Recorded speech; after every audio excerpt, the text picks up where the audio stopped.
Voilà, mais avant cela, on va parler gastronomie et plus précisément des guides gastronomiques et on va se poser la question de savoir si ces guides sont toujours utiles, s'ils sont bien rédigés avec des enquêtes sérieuses et comment on vit ça de l'autre côté de la barrière chez les principaux intéressés du côté des restaurateurs. On va en discuter avec Cédric Dassonville.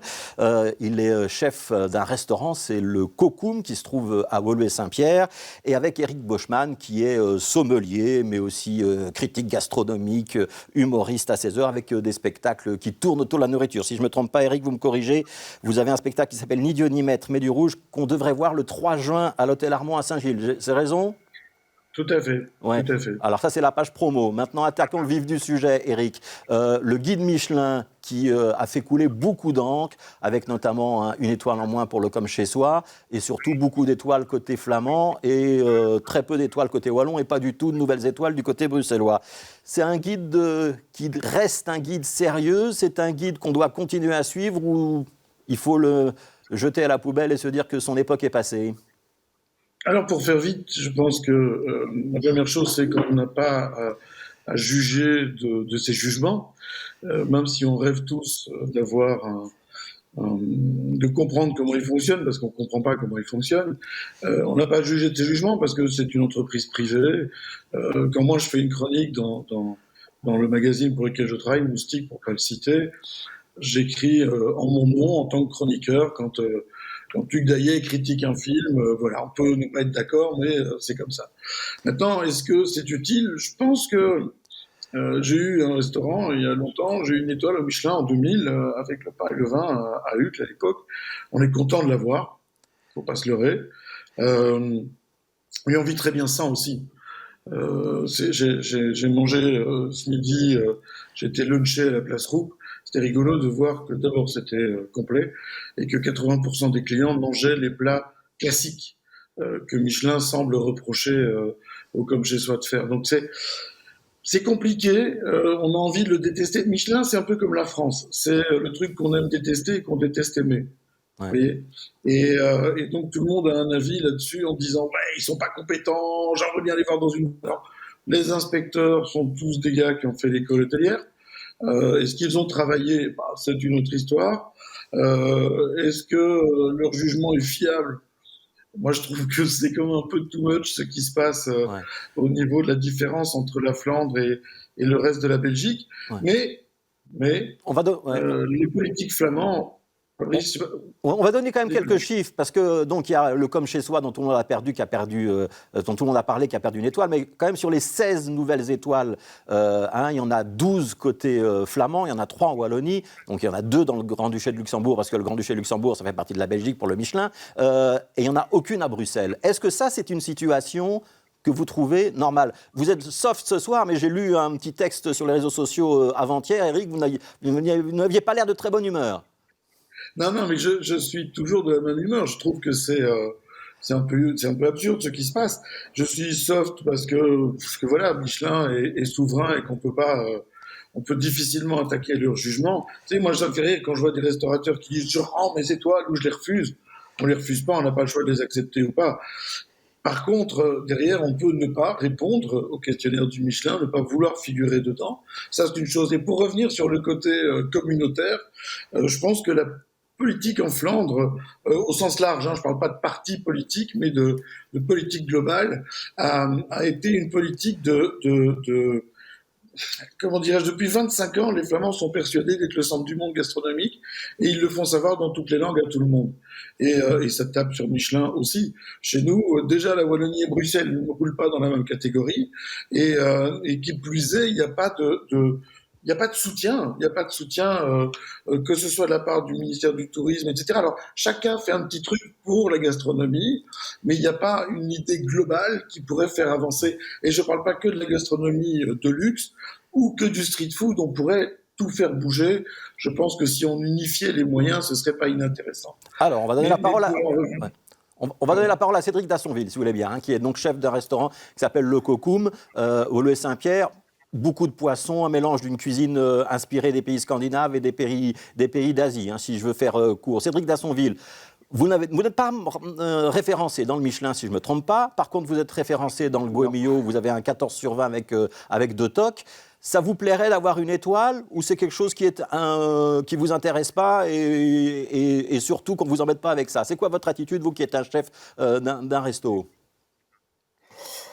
Alors, tout d'abord, il faut bien consacrer que le Michelin, pour chaque chef qui a un restaurant et qui fait un petit peu une cuisine évolutive et gastronomique, le Michelin, que ce soit le Michelin ou le Gomio, c'est toujours une visibilité pour nous qui fait que voilà, on a un espèce de piédestal qui s'intègre dans notre établissement, qui fait qu'on avance peut-être un peu plus vite quand on a une visibilité. Toujours, c'est ce que je dis, toujours, ces gens-là nous donnent une visibilité.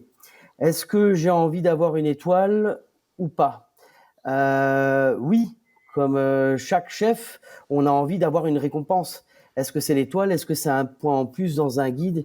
Est-ce que c'est une forme de reconnaissance pour le travail qu'on donne tous les jours? Et sachez que tenir un restaurant, avoir de la créativité, et ça donne beaucoup de temps, beaucoup de patience, beaucoup d'énergie. Donc, des fois, c'est un saint graal qu'on a envie de chercher, comme tout le monde. Je veux dire, comme chacun dans la vie a un but et a envie d'atteindre ce but. Et donc voilà. Mais alors vous avez plutôt une bonne note du côté de Goemio, 2 TOC, et vous n'êtes pas du tout dans le Michelin. Comment est-ce que vous l'expliquez? Alors, ça, c'est des choses qu'on n'explique pas. Est-ce que y a beaucoup de choses? Il y a eu la crise, il y a eu on était quand même fermé pendant 1 an. Est-ce qu'ils sont venus chez moi? Est-ce qu'ils sont pas venus chez moi? Est-ce qu'ils ont le temps de venir chez moi? On est aussi un petit peu dans un moment un peu anxiogène où il y a eu beaucoup de choses qui se sont passées. Moi, je dis, en tout cas, s'ils sont venus, ils se sont pas présentés. Donc, je n'ai aucune carte en main pour vous dire est-ce qu'ils sont venus, est-ce qu'ils ont testé ma cuisine, est-ce que c'est pour ça que je suis dedans ou pas. Je n'ai pas de réponse à ça. Ouais. On va demander, on va chez Eric Boschmann. Est-ce que Eric Boschmann, vous avez une réponse? Est-ce que vous connaissez d'abord le Cocum de Cédric Dassonville? Est-ce que vous voyez de quelle cuisine on parle? Et est-ce que pour vous, il y a des critères qui font que certaines cuisines vont plaire au Michelin et peut-être d'autres à Goemio? Alors, je connais le resto de Cédric, je ne suis pas encore allé. Bon, il faudra y aller. Ça, je vous dis tout de suite qu'il faudra y aller, Eric. Ça fait partie des choses que je dois réparer. Les critères, il semblerait, alors si on regarde bien avec un peu de recul, il semblerait que Michelin dégage un peu tout ce qui est cuisine classique pour l'instant, tout ce qui est cuisine. J'ai l'impression que Michelin veut tourner la page de la nouvelle cuisine. Donc Bocuse est mort, Guérard ne l'est pas encore, enfin bon, il est quand même très âgé. Pierre Winans, grâce à Dieu, n'est pas encore mort, mais on commence à balayer l'héritage et on veut des cuisines plus mélangées, plus spectaculaires quelque part. Moi, je crains un truc par rapport à ça, mais ce n'est que ma crainte, c'est qu'on arrive dans une espèce de tunnel de la cuisine, qu'on fasse que de la cuisine pour Instagram et pas de la cuisine pour manger. Et c'est vrai que c'est joli quand c'est bien présenté, mais c'est meilleur quand c'est bon. Et j'ai parfois un doute. J'ai un exemple, je me dirais, ça part pas de Michelin, mais si, une copine est allée manger dans un 3 macarons Michelin pour fêter ses 50 ans, son mari l'invite et elle est éblouie. Vraiment, elle revient, elle a plus de mots. Elle me dit, c'était fantastique, vraiment tout, l'accueil, le service, tout. Et je lui dis, qu'est-ce que tu as mangé? Et là, elle me regarde comme une biche prise dans les phares d'une voiture sur l'autoroute. Et elle ne sait pas. Elle doit prendre son téléphone, elle doit regarder, elle doit scroller pour me montrer les 32 mises en bouche et les 24 bouchées qui ont suivi. Et je lui dis, mais il y a quoi là-dedans? Mais elle ne sait pas. Et bon, je suis un vieux con, mais c'est un peu ça qui me fait peur avec le mouvement de Michelin pour l'instant. C'est de la cuisine dont on ne se souvient pas. Ouais. Et moi, ce que j'aime quand je vais au restaurant, c'est de me souvenir de l'émotion que j'ai eue. Ouais. J'ai pas besoin d'avoir un truc. Notre cerveau, il est capable de percevoir 6 saveurs différentes simultanément, pas plus. Ouais. C'est pas la peine de faire des trucs avec 32 brols macérés, lacto-fermentés, trucs muchés. Il y a un moment, il faut qu'on comprenne ce qu'on mange. Ouais. Cédric, alors Cédric Et Dassonville. Ouais. Cédric Dassonville. Je pense que chez vous, on comprend ce qu'on mange et on se souvient des plats. En tout cas, moi, je me souviens de ce que j'ai mangé chez vous. Est-ce que vous pouvez peut-être expliquer un petit peu le concept avec lequel vous travaillez? Parce que vous êtes tout seul en cuisine. Alors, c'est une cuisine ouverte, on voit ce que vous faites. Et il y a une seule personne en salle. Ça vous permet, j'imagine, de baisser les coûts alors qu'on a quand même des produits de qualité, la matière première est de qualité. Est-ce que ça peut être un handicap pour le Michelin, par exemple, vous pensez? Le fait qu'il n'y ait qu'une seule personne en salle et qu'il n'y ait peut-être pas le décorum, le standing qu'on peut attendre d'un étoilé? Et est-ce que vous avez envie de travailler dessus ou est-ce que pour vous, ce n'est pas important? Alors, alors oui, c'est sûrement important. Seulement, moi, j'ai pas de financiers derrière qui me suivent. Moi, j'ai commencé avec très peu de moyens et je m'en suis sorti assez bien, je trouve. Et c'était aussi faire une volonté de faire un restaurant beaucoup plus nature, beaucoup plus ouverte. Les gens, quand ils partent de chez moi, ils me disent, waouh, on a mangé comme dans un grand restaurant et on s'est senti comme à la maison. Et parce que moi, je mets pas de veste de cuisine. Je suis avec mes clients. Qui mieux que le cuisinier pour expliquer un plat?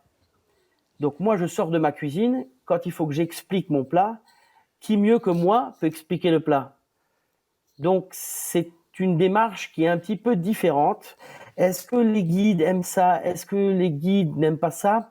Je ne peux pas vous le dire. Je ne sais pas. En tout cas, c'est la philosophie que moi j'ai maintenant de tenir mon établissement. Voilà, je suis tout seul, comme vous dites, je fais tout seul toutes mes préparations, je fais de la lactofermentation, je fais mes propres fromages, je fais encore mes sauces, mes fonds comme on le faisait à l'ancienne, seulement j'ai peut-être une approche un peu plus moderne, mais je reste dans le gourmand. Comme Monsieur Boschman l'a dit juste avant, il faut de la gourmandise. Quand on va au restaurant, il faut qu'on mange et il faut qu'on ait des paillettes dans les yeux. Et quand on a une bouchée, quand on a une viande, il faut que ça ait le goût d'une viande. Quand on a un poisson, il faut que ça ait le goût d'une poisson. On peut rajouter plein d'autres choses autour, mais il faut pas qu'on oublie qu'on mange. Voilà. Et ben là, et aussi qu'on se fasse plaisir à une table. Et ben voilà, ce sera la conclusion et je pense qu'on est tous d'accord là-dessus. Il y avait encore plein de questions, notamment moi j'étais très perturbé par le fait qu'il n'y avait aucune femme dans les 16 nouvelles étoilées de Belgique et du Grand-Duché. C'est un petit peu étonnant, mais on en parlera sans doute d'une autre fois. Merci beaucoup Eric Boschman. Donc le 3 juin, je rappelle, à Saint-Gilles, à l'Hôtel Armand. Et merci beaucoup Cédric Dassonville pour le Cocum. Merci à tous les deux.